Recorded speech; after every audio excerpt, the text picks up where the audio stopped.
Perkenalkan, kita dari kelompok 3. Nah, di video kali ini kita akan menjelaskan mengenai persamaan garis dan penerapan dalam bidang ekonomi dan bisnis. Nah, ada dua juga nih. Yang keduanya adalah penerapan turunan dalam optimasi dalam bidang ekonomi dan bisnis. Nah, kita akan menjelaskan materi tersebut. Yang pertama akan dijelaskan oleh Keno de Florence.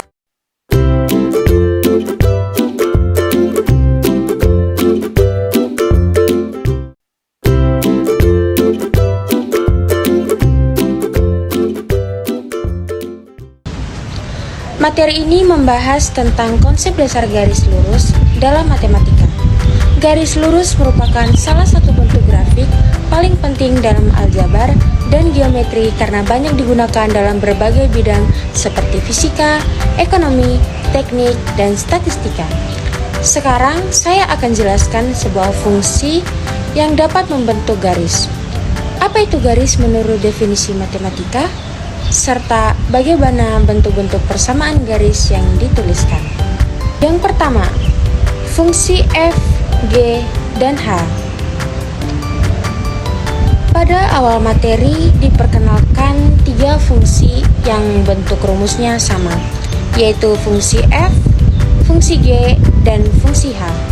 Ketiga fungsi tersebut memiliki aturan yang sama, yaitu nilai keluaran atau nilai y diperoleh dengan cara mengambil nilai x lalu menambahkan 2. Meskipun rumusnya sama, grafik dari ketiga fungsi ini ternyata berbeda. Hal ini terjadi karena perbedaan domain, yaitu himpunan nilai x yang diperbolehkan untuk digunakan dalam fungsi tersebut. Dalam matematika, domain sangat penting karena menentukan apakah grafik sebuah fungsi akan berubah titik-titik terpisah atau berubah garis yang menyambung secara terus-menerus. Yang berikut fungsi f dan domain bilangan bulat terbatas. Fungsi pertama adalah fungsi f.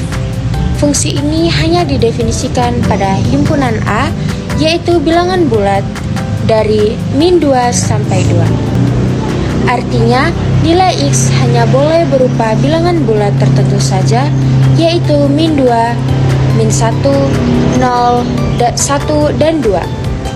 Jika kita memasukkan nilai-nilai tersebut ke dalam suatu rumus y sama dengan x ditambah 2, kita mendapatkan beberapa pasangan titik seperti berikut. Ketika x min 2, maka y-nya 0. Ketika x min 1, maka y-nya 1. Dan ketika x-nya 0, maka y-nya 2. Dan ketika x sama dengan 1, maka y-nya 3. Dan x2, maka y-nya 4. Karena hanya ada 5 nilai x yang diperbolehkan, maka grafik fungsi f hanya terdiri dari 5 titik yang terpisah. Grafik ini tidak membentuk garis lurus yang utuh, melainkan hanya kumpulan titik-titik saja. Jadi fungsi f tidak mempresentasikan sebuah garis karena domainnya sangat terbatas dan tidak kontinu. Yang berikut, fungsi dan domain bilangan rasional. Fungsi kedua adalah fungsi g. Fungsi ini didefinisikan pada bilangan rasional.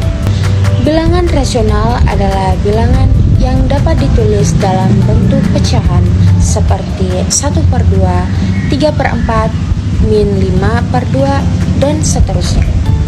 Karena bilangan rasional jumlahnya sangat banyak, domain fungsi G jauh lebih luas dibanding fungsi F. Grafiknya terlihat seperti garis karena titik-titiknya sangat rapat. Namun, bilangan rasional masih belum mencangkup semua bilangan yang ada pada garis bilangan. Masih ada bilangan rasional seperti akar 2, pi, dan bilangan lainnya yang tidak dapat ditulis dalam bentuk pecahan. maka grafik fungsi G sebenarnya tetap terdiri dari titik-titik, hanya saja titiknya sangat banyak sehingga tampak seperti garis. Jadi, fungsi G hampir menyerupai garis lurus, tetapi belum sempurna karena masih ada celah pada bilangan irasional. Yang berikut, fungsi H dan domain bilangan real. Fungsi ketiga adalah fungsi H. Fungsi ini didefinisikan pada bilangan real. Bilangan real mencangkup semua bilangan yang dapat ditemukan pada garis bilangan, termasuk bilangan bulat, bilangan pecahan, dan bilangan irasional serta bilangan rasional. Karena domainnya mencangkup semua bilangan real, maka nilai X bisa berupa angka apa saja tanpa batas. Akibatnya, grafik fungsi H menjadi garis lurus yang benar-benar utuh dan menyambung tanpa putus. Inilah alasan mengapa dari ketiga fungsi tersebut, hanya fungsi H yang benar-benar mempresentasikan sebuah garis lurus. Yang berikut kesimpulan tentang domain. Dari contoh fungsi F, G, dan H, kita belajar bahwa rumus yang sama belum tentu menghasilkan grafik yang sama. Perbedaan domain menyebabkan bentuk grafik berbeda. Jika domainnya terbatas, seperti bilangan bulat, grafiknya berupa titik terpisah. Jika domainnya bilangan rasional, grafiknya sangat rapat tetapi masih ada celah. Jika domainnya bilangan real, grafiknya membentuk garis. Jadi, sebuah garis lurus dalam matematika harus didefinisikan pada bilangan real agar grafiknya kontinu. Yang berikut definisi garis dijelaskan definisi garis menurut Euclid dalam bukunya The Elements. Euclid mengatakan bahwa garis adalah panjang tanpa lebar. Artinya, garis hanya memiliki satu dimensi yaitu panjang dan tidak memiliki ketebalan atau lebar. Selain itu, garis dalam geometri dianggap memanjang tanpa batas ke dua arah yaitu ke kiri dan ke kanan. Karena itu, dalam gambar, garis biasanya diberi tanda panah kedua ujungnya untuk menentukan bahwa garis tidak memiliki.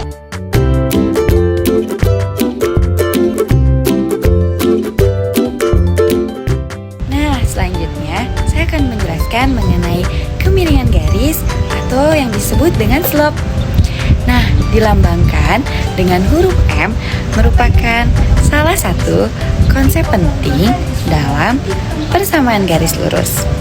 Nah, selanjutnya kemiringan ini menunjukkan arah suatu garis ketika digambarkan pada bidang koordinat. Dengan memahami nilai kemiringan, kita sebenarnya sudah biasa membayangkan bagaimana bentuk dari arah suatu garis tanpa perlu langsung menggambarnya. Oleh karena itu, konsep kemiringan garis sangat membantu dalam memahami hubungan nilai X dan Y dalam sebuah persamaan. Nah, selanjutnya nilai M lebih besar dari 0, maka garis akan bergerak naik dari kiri ke kanan. Hal ini berarti bahwa setiap kali nilai X bertambah, nilai Y juga akan ikut bertambah. Dengan kata lain, terdapat hubungan searah antara nilai X dan nilai Y. Semakin besar nilai X, semakin besar pula nilai Y. Garis dengan kemiringan seperti ini kita jumpai dalam berbagai situasi. Misalnya menggambarkan pertumbuhan atau kenaikan suatu nilai secara terus-menerus. Nah, sebaliknya, jika nilai M sama dengan 0, maka garis tersebut menjadi garis mendatar atau horizontal. Pada kondisi ini, perubahan nilai X tidak memengaruhi nilai Y sama sekali. Nilai Y akan selalu tetap meskipun nilai X berubah-ubah. Garis horizontal menunjukkan bahwa tidak ada kenaikan ataupun penurunan. Sehingga sering digunakan untuk menggambarkan kondisi yang stabil atau tidak mengalami perubahan. Sementara itu, jika nilai M kurang dari 0, maka garis akan turun dari kiri ke kanan. Artinya, nilai X berkurang. Hubungan antara nilai X dan nilai Y pada garis ini bersifat berlawanan. Arahnya, garis dengan kemiringan negatif sering digunakan untuk menggambarkan penurunan. Misalnya, penurunan suhu, penurunan jumlah, atau berkurangnya suatu nilai seiring bertambahnya waktu. Dengan hanya memilih tanda dan nilai kemiringan, yaitu apakah lebih besar nilai 0 sama dengan 0 atau kurang dari 0, kita dapat mengetahui arah suatu garis. Nah, hal ini membuat kita tidak selalu harus menggambar garis tersebut. Untuk memahami arahnya, sehingga proses analisis menjadi lebih cepat dan efisien. Selain kemiringan garis, hal penting lain yang perlu dipahami adalah posisi suatu titik terhadap sebuah garis. Untuk menentukan apakah sebuah titik terletak tepat pada suatu garis atau tidak, kita dapat menggunakan cara substitusi.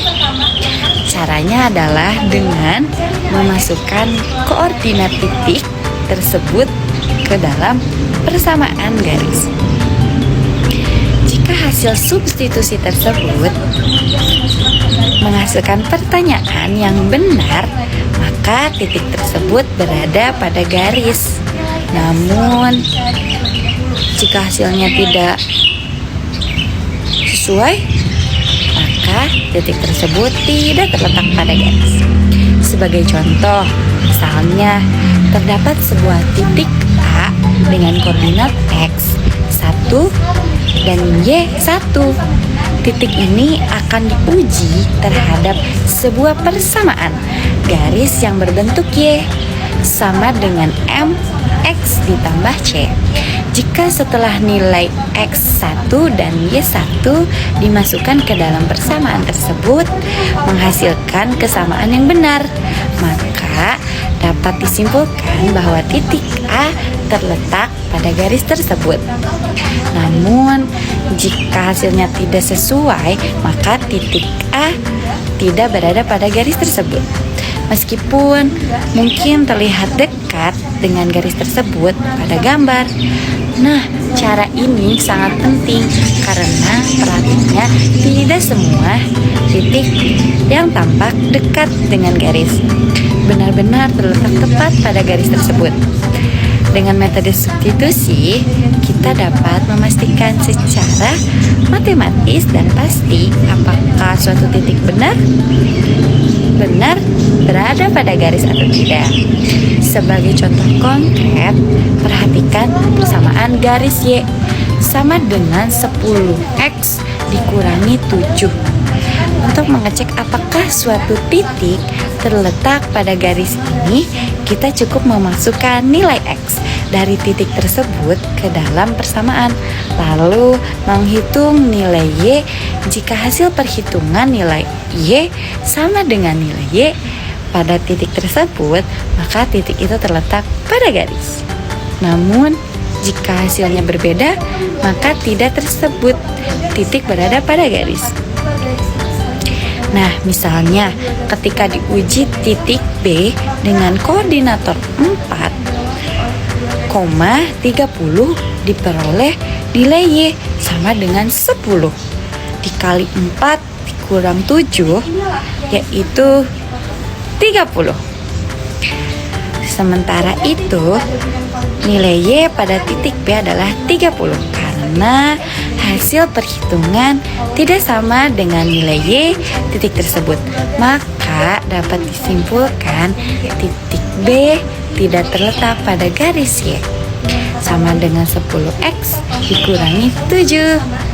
Selanjutnya kita akan membahas tentang dua garis yang berada pada satu bidang.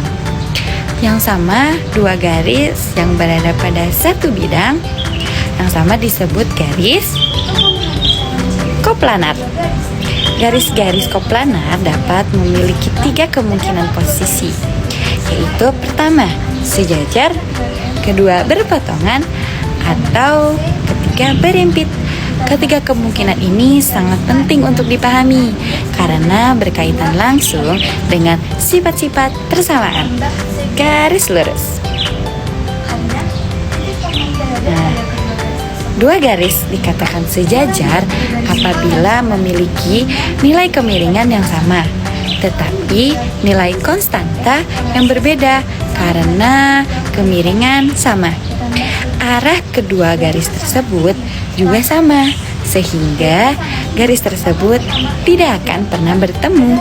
Garis-garis sejajar melalui atau selalu memiliki jarak yang tetap satu sama lain. Dua garis dikatakan berpotongan apabila memiliki nilai kemiringan yang berbeda karena arah garisnya berbeda. Kedua garis tersebut pasti akan bertemu di suatu titik. Titik pertemuan inilah yang disebut sebagai titik potong dua garis.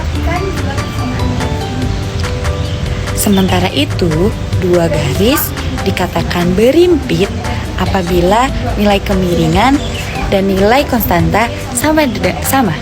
Dalam kondisi ini sebenarnya kedua persamaan tersebut mempresentasikan satu garis yang sama meskipun ditulis dalam satu bentuk persamaan yang berbeda.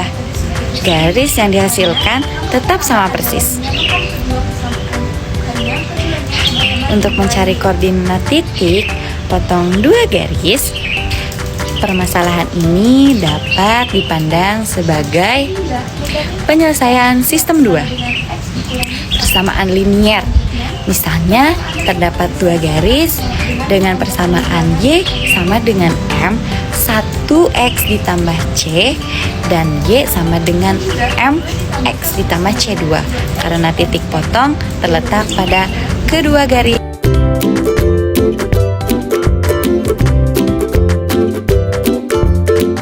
Apa itu titik potong dua garis? Titik potong dua garis adalah titik tempat dua garis saling berpotongan. Jika dua garis digambar pada bidang koordinat yang sama, akan ada satu titik tertentu yang dilewati oleh kedua garis tersebut. Inilah yang disebut dengan titik potong.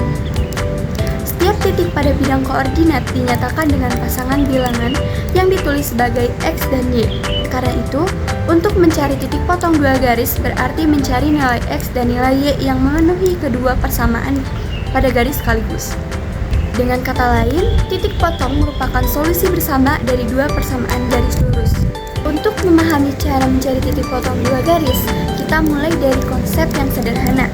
Misalkan, terdapat dua garis yaitu garis H dengan persamaan Y sama dengan M1 kali X ditambah C1, dan garis K dengan persamaan Y sama dengan M2 kali X ditambah C2. Karena titik potong berada pada kedua garis tersebut, maka nilai Y pada garis H harus sama dengan nilai Y pada garis K. Hal ini berarti M1 kali X ditambah C1 sama dengan M2 kali X ditambah C2, dan persamaan ini, langkah pertama yang harus dilakukan adalah mencari nilai X setelah nilai X diperoleh. Nilai tersebut kemudian dimasukkan kembali ke salah satu persamaan untuk menentukan nilai Y. Urutan ini penting karena nilai X selalu ada terlebih dahulu sebelum mencari nilai Y. Perhatikan dua persamaan garis ini. Garis H memiliki persamaan Y sama dengan negatif X ditambah 2, sedangkan garis K memiliki persamaan Y sama dengan 2X dikurangi 1. Karena kedua persamaan yang sudah sama-sama berbentuk Y sama dengan suatu bentuk aljabar, maka metode yang paling tepat digunakan adalah metode substitusi.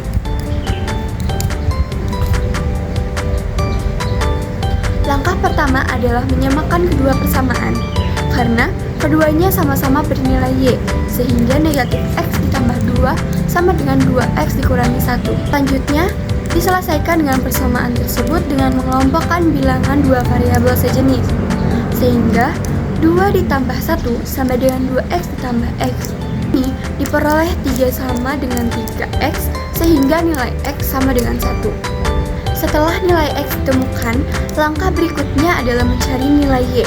Caranya adalah dengan menggunakan atau memasukkan nilai X yang sama dengan nilai X sama dengan 1 ke salah satu persamaan garis. Jika dimasukkan ke persamaan Y sama dengan negatif X ditambah 2, sehingga Y dengan negatif Y sama dengan 1. Dengan demikian, titik potong dari kedua garis tersebut adalah titik dengan koordinasi 1,1. Metode ini disebut dengan metode substitusi, karena nilai X yang telah ditemukan dan dimasukkan kembali ke dalam persamaan untuk mencari nilai Y. Selanjutnya, contoh lain dengan menggunakan metode yang berbeda. Diketahui garis H dengan persamaan 2X ditambah 3 sama dengan 8, dan garis K dengan persamaan 3X dikurangi 5Y sama dengan negatif 7. Pada kasus ini, persamaan belum terbentuk Y sama dengan sesuatu, sehingga metode yang lebih sesuai digunakan adalah metode eliminasi.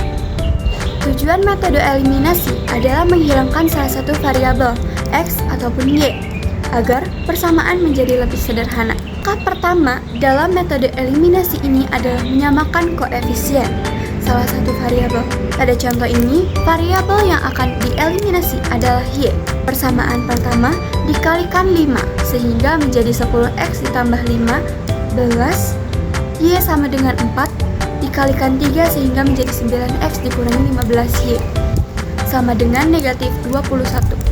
Setelah itu, kedua persamaan ini dijumlahkan karena koefisien Y sudah sama besar tetapi berbeda tanda. Hasil penjumlahan tersebut adalah 19X sama dengan 19, sehingga diperoleh nilai X sama dengan 1. Akhir adalah mencari nilai Y dengan memasukkan nilai X, karena nilai X sama dengan 1 ke salah satu persamaan awal. Jika dimasukkan ke persamaan 2X ditambah 3Y sama dengan 8, maka diperoleh 2 dikali 1 ditambah 3Y sama dengan 8. Selanjutnya, 3Y sama dengan 6, sehingga nilai Y sama dengan 2. Dengan demikian, titik potong kedua garis tersebut adalah titik dengan koordinat 1,2.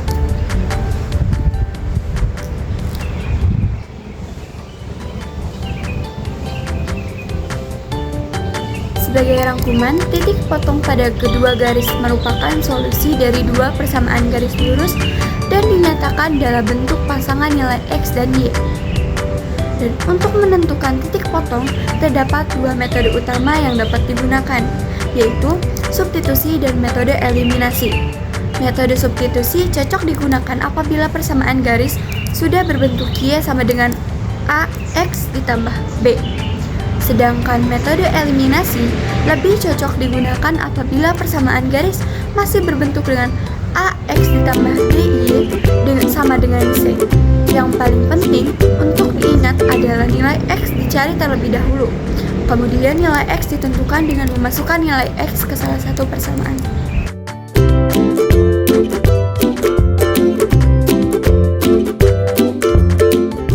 Oke, di materi ini kita bahas bagaimana fungsi linear dipakai dalam ekonomi dan bisnis, khususnya untuk memahami harga, jumlah barang, dan keputusan perusahaan. Jadi, nanti memang akan ada rumus, tetapi akan lebih fokus ke penerapan di dunia nyatanya seperti apa.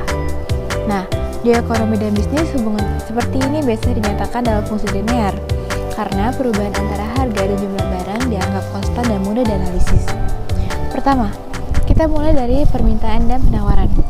Dalam ekonomi, permintaan sering ditulis dalam bentuk sederhana, seperti P sama dengan A dikurang B dikali Q. Secara rumus, ini ditulis sebagai P sama dengan A dikurang B kali Q, di mana P adalah harga dan Q adalah jumlah barang. Tanda minus menunjukkan hubungan yang berlawanan arah. Artinya apa?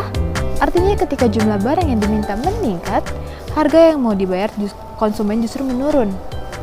Ini masuk akal, karena konsumen biasanya lebih tertarik beli banyak kalau harganya murah. Dari sisi bisnis, ini penting karena perusahaan jadi tahu bahwa ketika harga terlalu tinggi, jumlah pembeli bisa berkurang. Sebaliknya, penawaran biasanya ditulis dalam bentuk P sama dengan C ditambah D kali Q. Secara matematis, ini ditulis P sama dengan C tambah D kali Q yang menunjukkan bahwa harga dan jumlah barang bergerak searah. Artinya, semakin banyak barang yang diproduksi, harga yang ditetapkan produsen cenderung naik. Kenapa? Karena produksi yang makin banyak biasanya membutuhkan biaya lebih besar, dan produsen tentu ingin tetap mendapatkan keuntungan. Jadi, fungsi ini membantu perusahaan untuk memahami hubungan antara harga jual dan jumlah produksi. Nah, ketika fungsi permintaan dan penawaran ini kita samakan, artinya kita sedang mencari keseimbangan pasar. Secara rumus, kondisi ini ditulis dengan menyamakan kedua fungsi. Misalnya, A dikurang B kali Q sama dengan C tambah D kali Q. Secara ekonomi, keseimbangan pasar adalah kondisi yang dimana jumlah barang yang diminta konsumen sama dengan jumlah barang yang ditawarkan produsen. Di titik ini, pasar berada dalam kondisi paling stabil. Dari sisi bisnis, harga keseimbangan ini sering dijadikan acuan, karena harga inilah produk paling mungkin terjual tanpa menyebabkan kelebihan stok atau kekurangan barang. Selanjutnya, fungsi linear juga bisa dipakai untuk menjelaskan pengaruh kebijakan pemerintah, misalnya pajak. Ketika ada pajak per unit, secara matematis pajak ditambahkan ke fungsi penawaran, sehingga bisa ditulis sebagai P sama dengan C ditambah D kali Q tambah T. T adalah sebagai pajak.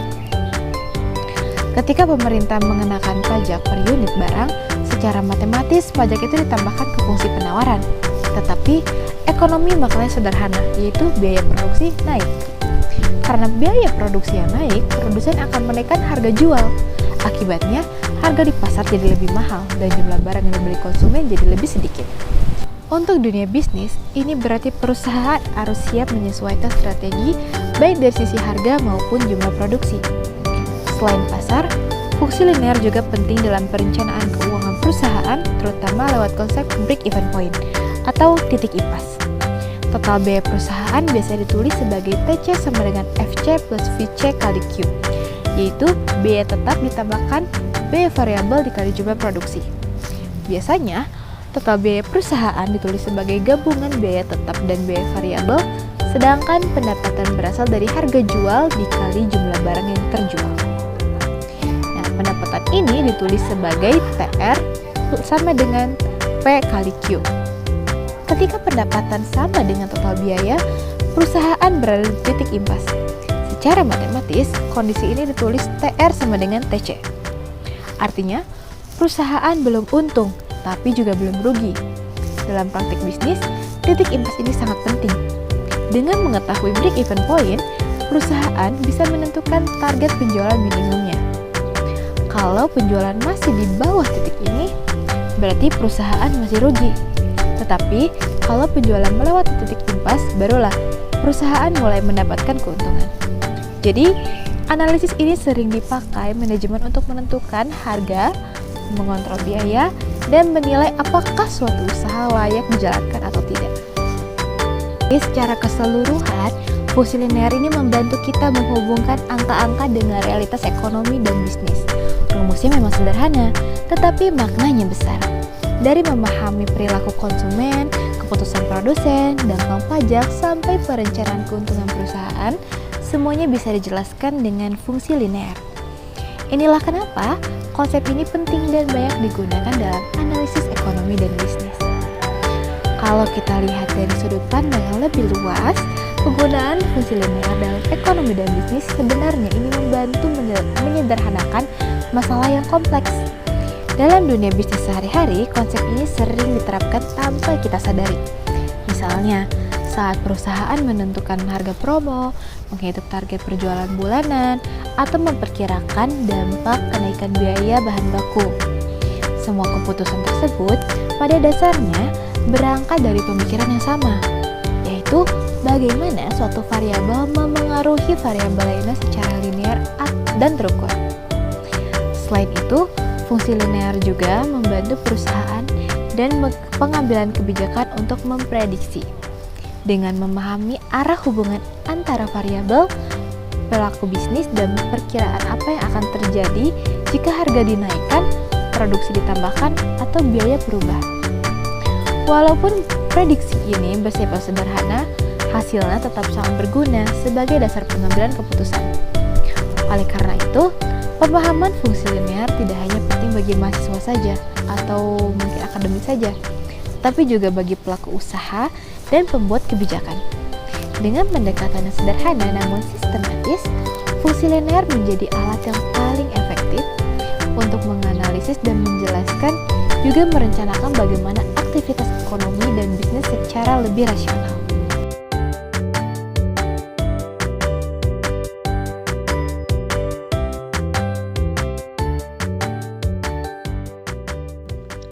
Materi ini membahas tentang nilai ekstrim pada suatu fungsi.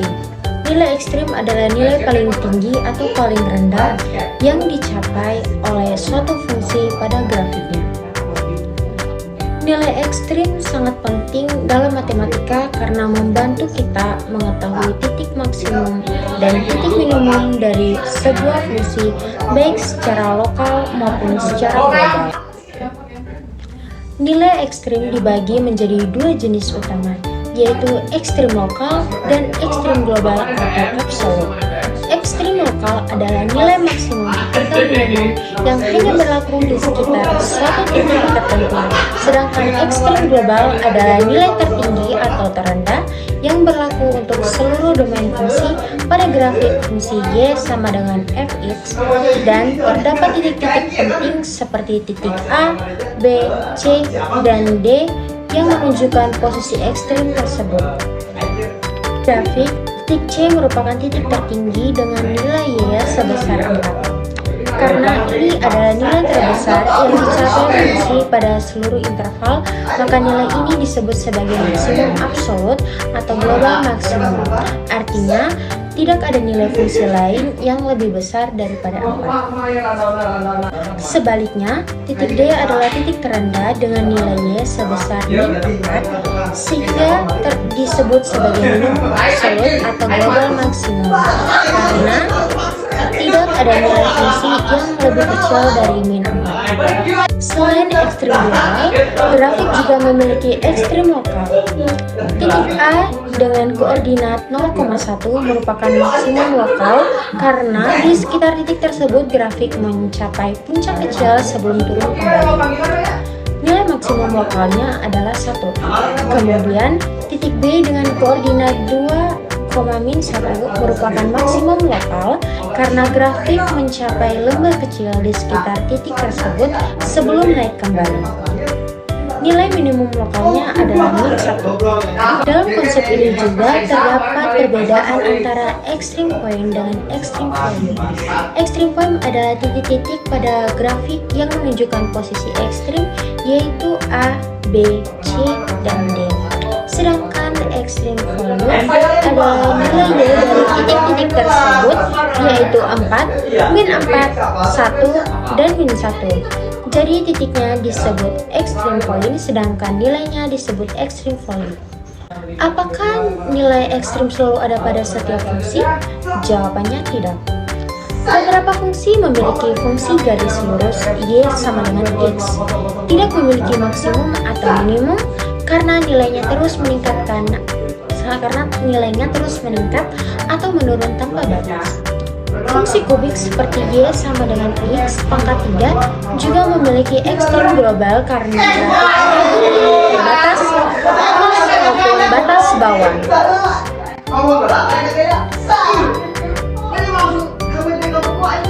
Namun terdapat sebuah teori penting yang menjamin keberadaan nilai ekstrim, yaitu max dan min. Teorema ini menyatakan bahwa jika suatu fungsi kontinu pada interval tertutup, yaitu A dan B, maka fungsi tersebut pasti mencapai nilai maksimum dan minimum pada interval itu.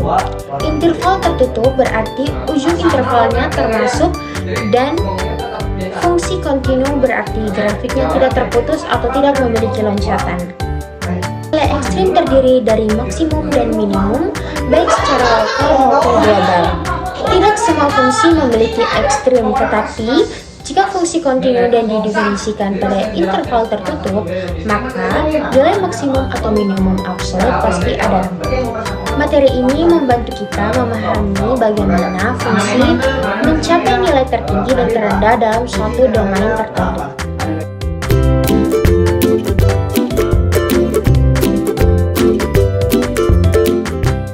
Nah, selanjutnya saya akan membahas mengenai pengaruh ketakberlanjutan fungsi terhadap keberadaan nilai ekstrim serta beberapa teorema penting dalam optimasi dan jenis-jenis titik stasioner pada fungsi.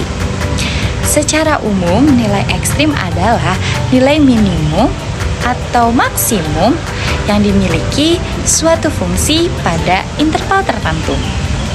Nah, nilai maksimum adalah nilai terbesar yang dicapai fungsi, sedangkan nilai minimum adalah nilai terkecil yang dicapai fungsi. Namun, tidak semua fungsi selalu memiliki nilai maksimum atau minimum, terutama jika fungsi tersebut tidak kontinu atau memiliki titik yang terputus. Nah, pertama, perhatikan sebuah fungsi yang didefinisikan pada interval dari minus 4 sampai 5. Fungsi ini memiliki dua bentuk aturan untuk nilai x dari minus 4 sampai kurang dari nilai 2. Nah, nilai fungsi diperoleh dengan menambahkan 2 pada x. Sedangkan untuk nilai x dari 2 sampai 5, nilai fungsi diperoleh dengan mengurangi x dari 4. Nah, dari definisi ini terlihat bahwa fungsi berubah aturan pada titik x sama dengan 2. Perubahan aturan ini menyebabkan adanya ketakberlanjutan pada grafik fungsi. Jika kita melihat grafik fungsi tersebut, terdapat titik yang menunjukkan nilai minimum. Nilai minimum terjadi pada titik dengan koordinat x sama dengan minus 4 dan nilai fungsi sama dengan minus 2. Artinya pada seluruh interval yang diberikan, nilai terkecil yang dicapai fungsi adalah minus 2. Ini menunjukkan bahwa fungsi tersebut memiliki nilai minimum. Nah, namun fungsi ini tidak memiliki nilai maksimum. Meskipun pada grafik terlihat bahwa nilai 4 tampak seperti nilai besar. Sebenarnya fungsi ini pernah benar-benar mencapai nilai 4 pada titik x sama dengan 2. Nah, nilai fungsi bukan 4, melainkan 2. Jadi, meskipun grafik mendekati nilai 4, fungsi ini pernah mencapai nilai tersebut. Oleh karena itu, nilai 4 tidak dapat disebut sebagai nilai maksimum. Inilah contohnya bagaimana ketakberlanjutan fungsi menyebabkan untuk adanya nilai maksimum meskipun secara visual tampak seperti ada titik tertinggi. Nah, selanjutnya kita akan membahas teorema-teorema penting yang berkaitan dengan optimasi, yaitu proses mencari nilai maksimum dan nilai minimum suatu fungsi. Teorema pertama menyatakan bahwa jika suatu fungsi memiliki nilai ekstrim lokal pada suatu titik tertentu, maka titik tersebut harus merupakan titik kritis. Nah, titik kritis adalah titik yang memenuhi salah satu dari 3 kondisi. Pertama, titik tersebut merupakan titik ujung interval. Misalnya, titik paling kiri atau paling kanan. Dari domain fungsi, kedua titik tersebut adalah titik stasioner, yaitu titik di mana turunan pertama fungsi bernilai 0. Ketiga, titik tersebut adalah titik singular, yaitu titik di mana turunan pertama fungsi tidak ada atau tidak definisi. Teorema ini penting karena memberikan petunjuk tentang di mana kita harus mencari nilai ekstrim lokal. Nah, namun teorema ini tidak menjamin bahwa setiap titik kritis pasti merupakan nilai maksimum atau minimum. Nah, teorema ini hanya membantu kita mempersempit lokasi, kemudian nilai ekstrim. Teorema kedua dikenal sebagai uji turunan kedua. Teorema ini digunakan untuk menentukan jenis nilai ekstrim pada suatu titik stasioner. Jika pada suatu titik tertentu turunan pertama bernilai 0 dan turunan kedua bernilai negatif, maka fungsi memiliki nilai maksimum. Nah, lokal pada titik tersebut, jika pada titik tersebut turunan kedua bernilai positif, maka fungsi memiliki nilai minimum lokal. Dengan kata lain, tanda turunan kedua membantu kita mengetahui apakah grafik fungsi di sekitar titik tersebut membentuk puncak atau lembah. Namun, jika turunan kedua bernilai 0, maka uji ini tidak dapat langsung menentukan jenis titik tersebut. Dalam kondisi seperti ini diperlukan analisis lebih lanjut, misalnya dengan melihat perubahan bentuk grafik atau menggunakan metode lain. Selanjutnya kita membahas jenis-jenis titik stasioner. Nah, pada grafik fungsi di mana kemiringan garis singgung bernilai 0, sehingga grafik terlihat datar pada titik tersebut. Ada 3 jenis utama titik stasioner. Jenis pertama adalah titik maksimum lokal pada titik ini. Nilai fungsi lebih besar dibandingkan nilai fungsi di sekitar grafik. Grafik fungsi membentuk puncak pada titik ini. Turunan pertama bernilai 0 dan keturunan 2 bernilai negatif. Artinya grafik melengkung ke bawah di sekitar titik tersebut. Nah, jenis kedua adalah titik belok atau titik infleksi. Pada titik ini, grafik fungsi berubah kelengkungannya. Misalnya, dari melengkung ke atas menjadi melengkung ke bawah. Atau sebaliknya, pada titik ini turunan pertama bernilai 0 dan turunan kedua bernilai 0. Namun, titik ini bukan maksimum maupun minimum karena nilai fungsi di sekitarnya tidak lebih besar atau lebih kecil secara konsisten. Nah, jenis ketiga adalah titik minimum lokal pada titik ini. Nilai fungsi lebih kecil dibandingkan nilai fungsi di sekitarnya. Grafik fungsi membentuk lembah. Pada titik ini turunan pertama bernilai 0 dan turunan kedua bernilai positif. Artinya grafik melengkung ke atas di sekitar titik tersebut secara keseluruhan ini menunjukkan bahwa untuk memahami nilai maksimum dan minimum suatu fungsi, kita tidak hanya melihat grafik secara visual, tetapi memahami sifat kontinuitas fungsi, titik kritis, serta peran turunan pertama, turunan kedua, ketakberlanjutan fungsi dapat menyebabkan tidak adanya nilai maksimum atau minimum meskipun grafik tanpa mendekati nilai tertentu. Teorema-teorema dalam optimasi membantu kita.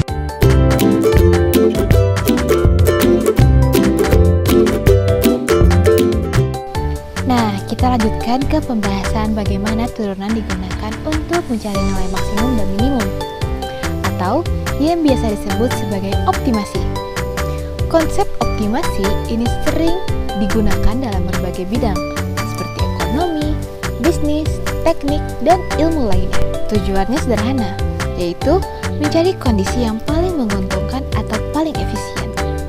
Walaupun dalam prosesnya ada perhitungan matematika, fokus utama kita adalah memahami alur pemikiran dan makna dari setiap langkah, bukan sekedar menghitung angka, tapi juga untuk mengetahui bagaimana penerapannya di dunia nyata.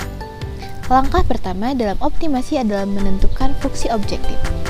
Fungsi objektif ini adalah fungsi yang ingin kita optimalkan. Misalnya, fungsi keuntungan, fungsi biaya, atau fungsi jarak. Dalam konteks bisnis, fungsi ini bisa mewakili total keuntungan atau total biaya perusahaan. Jadi, sebelum masuk ke turunan, kita harus jelas dulu apa tujuan yang ingin kita capai. Apakah ingin mencari nilai maksimum atau nilai minimum? Setelah fungsi objektif ditentukan, langkah berikutnya adalah mencari titik stasioner. Titik stasioner adalah titik di mana turunan pertama dari fungsi sama dengan 0, atau biasa ditulis sebagai V aksen X sama dengan 0. Secara konsep, titik ini penting karena menunjukkan kondisi di mana perubahan nilai fungsi berhenti sementara. Jika kita bayangkan fungsi grafik, titik ini adalah titik di mana grafik tidak lagi naik atau turun secara tajam, melainkan berada pada kondisi datar sesaat. Namun, tidak semua titik stasioner otomatis menjadi maksimum atau minimum. Oleh karena itu, kita lanjut ke langkah berikutnya, yaitu menggunakan turunan kedua. Turunan kedua digunakan untuk mengetahui bentuk kelengkungan grafik di sekitar titik tersebut.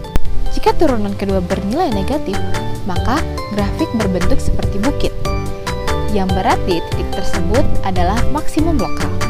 Sebaliknya, jika turunan kedua bernilai positif, grafik berbentuk seperti lembah, yang berarti titik tersebut adalah minimum lokal.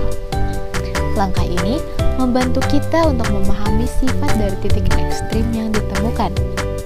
Nah, setelah mengetahui jenis titik ekstrimnya, langkah terakhir adalah menghitung nilai maksimum atau minimum dengan memasukkan nilai X ke fungsi objektif awal.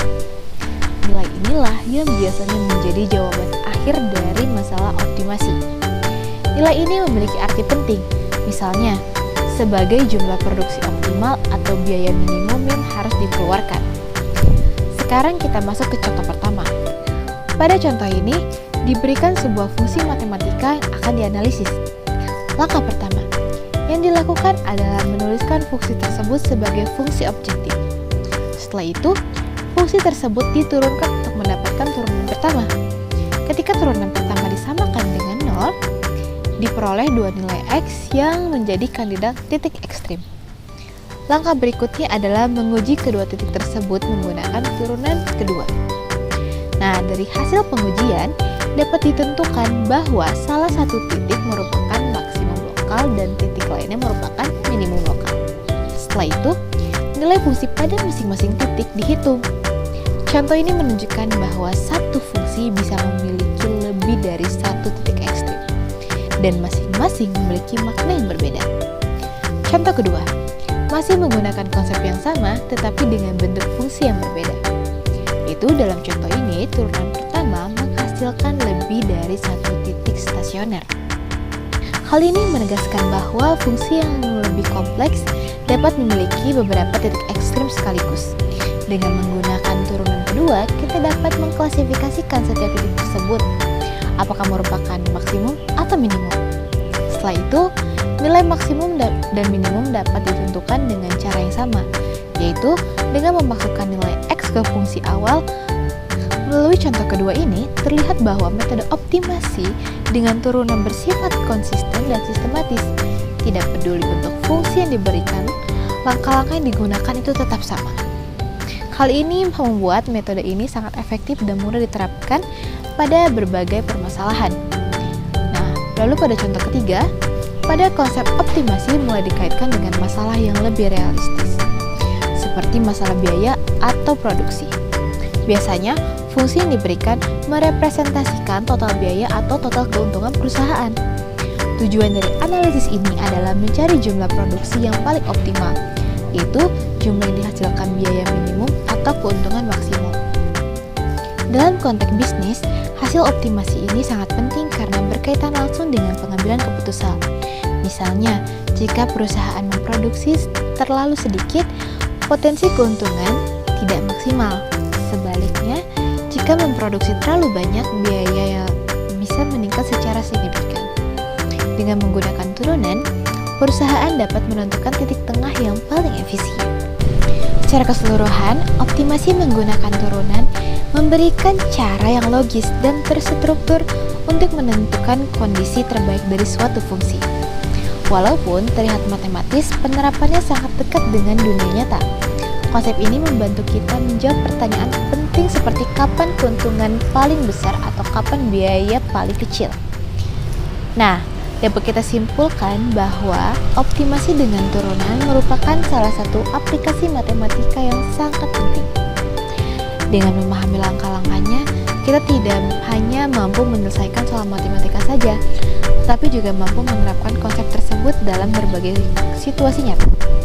Oleh karena itu, materi ini menjadi dasar yang penting dalam memahami bagaimana matematika berperan dalam pengambilan keputusan yang rasional dan efektif di berbagai bidang.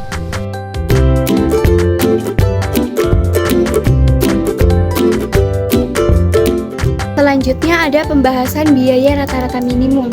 Pada contoh ketiga ini, kita diberikan sebuah fungsi total biaya produksi yang menunjukkan besarnya biaya yang harus dikeluarkan perusahaan ketika memproduksi jumlah Q. Menunjukkan besarnya biaya yang harus dikeluarkan perusahaan ketika memproduksi jumlah Q unit barang.